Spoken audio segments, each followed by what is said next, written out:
सोचिए, एक ऐसी जगह के बारे में जहां दिन का उजाला तो सुकून देता है, लेकिन रात का अंधेरा रूह कंपा देता है। भारत में गुजरात के पास ऐसी ही जगह है, डुमस बीच। तो चलिए आज इसकी काली रेत में दबे उस रहस्य को जानते हैं जो लोगों को यहां रात में आने से रोकता है। दिन के वक्त डुमस बीच, अरे बिल्कुल किसी भी खूबसूरत बीच जैसा लगता है। धूप, रेत, लहरें, सब कुछ परफेक्ट। लेकिन जैसे ही सूरज ढलता है, मानो सब कुछ बदल जाता है। यही खूबसूरत जगह एक अनजाने खौफ में डूब जाती है। सवाल तो यही है कि आखिर एक ही जगह के ये दो बिल्कुल अलग चेहरे क्यों हैं? वहां के जो लोकल लोग हैं ना, वो एक सीधी और साफ चेतावनी देते हैं, सूरज ढलने के बाद डुमस बीच की तरफ जाना भी मत।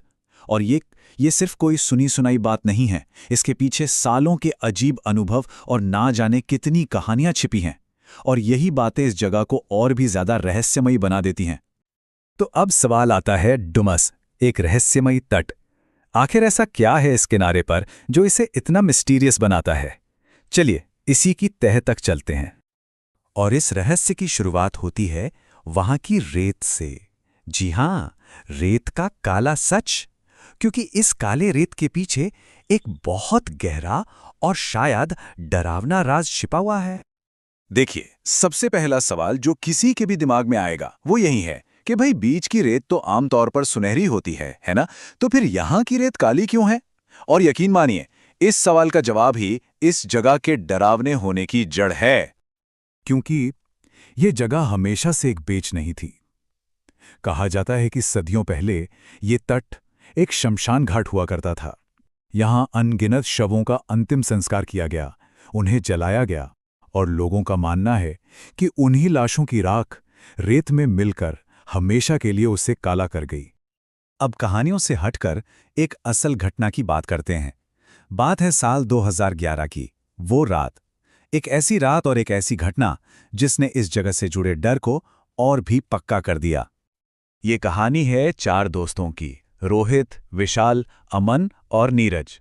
उन्हें बिल्कुल अंदाजा नहीं था कि उस रात डुमस बीच पर उनका सामना एक ऐसे अनुभव से होने वाला है जो उनकी जिंदगी को हमेशा के लिए बदल कर रख देगा।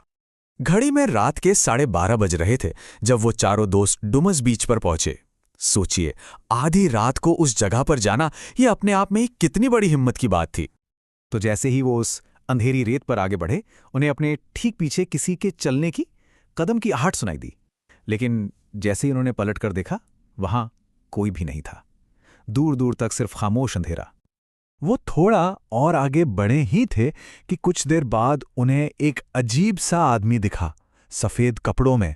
उसका चेहरा साफ नजर नहीं आ रहा था, धुंधला सा था, और वो आदमी धीरे धीरे उनके साथ साथ चलने लगा।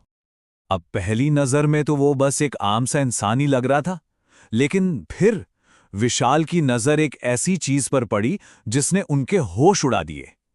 तो आखिर उस आदमी में ऐसा अजीब क्या था? विशाल ने 2 ऐसी चीजें नोटिस की जिन पर यकीन करना नामुमकिन था। पहली, उस आदमी के पैर रेत को छू ही नहीं रहे थे, वो जमीन से थोड़ा ऊपर, जैसे हवा में तैर रहा था। और दूसरी, और भी ज्यादा डरावनी बात, उसके कदमों के निशान आगे की तरफ नहीं, बल्कि उल्टे पीछे की ओर बन रहे थे। ये देखते ही चारों की रूह कांप गई। और फिर उस साए जैसे इंसान ने कुछ कहा, एक ऐसी आवाज में जो किसी इंसान की लगी नहीं रही थी, मुझे भी घर छोड़ दो। और ये आवाज ये किसी एक दिशा से नहीं आ रही थी, ऐसा लग रहा था जैसी हवा में हर तरफ से, चारों ओर से गूंज रही हो। तो उस रात जो हुआ वो तो डरावना था ही, लेकिन इसके बाद जो सबूत और बयान सामने आए वो और भी ज्यादा चौंकाने वाले थे। उस खौफनाक रात के बाद अगली सुबह पुलिस को अमन बीच पर बेहोशी की हालत में मिला। बाकी तीनों दोस्त तो किसी तरह वहां से जान बचाकर भागने में कामयाब हो गए थे, लेकिन अमन पीछे छूट गया था। जब अमन को अस्पताल ले जाया गया तो डॉक्टरों ने उसके शरीर पर कुछ अजीब नीले रंग के हाथों के निशान देखे, और उनकी रिपोर्ट में साफ साफ कहा गया ये निशान किसी भी इंसान के हाथ के नहीं हो सकते थे। इतना ही नहीं, पुलिस की फाइलों में भी डुमस बीच पर अजीबोगरीब परछाइयों और दूसरी रहस्यमयी घटनाओं की कई रिपोर्टें पहले से दर्ज हैं। तो इन सारी घटनाओं और कहानियों के बाद डुमस बीच को लेकर जो चेतावनी दी जाती है, वो आज भी उतनी ही सच्ची और डरावनी लगती है। वहां के लोग एक और सलाह देते हैं, एक ऐसी सलाह जो सुनने में ही अजीब लगती है। वो कहते हैं कि अगर कभी रात में डुमस बीच पर चल रहे हो और कोई पीछे से रुको कहकर आवाज दे, तो कुछ भी हो जाए पलटकर मत देखना। तो क्या ये सब सिर्फ मनगढ़ंत कहानियां हैं या फिर इनमें कोई सच्चाई भी है? ये एक ऐसा सवाल है जो आज भी डुमस की हवाओं में गूंजता है, क्योंकि ऐसा कहा जाता है कि डुमस बीच पर रात के अंधेरे में सुनाई देने वाली कोई भी आवाज इंसानों की नहीं होती।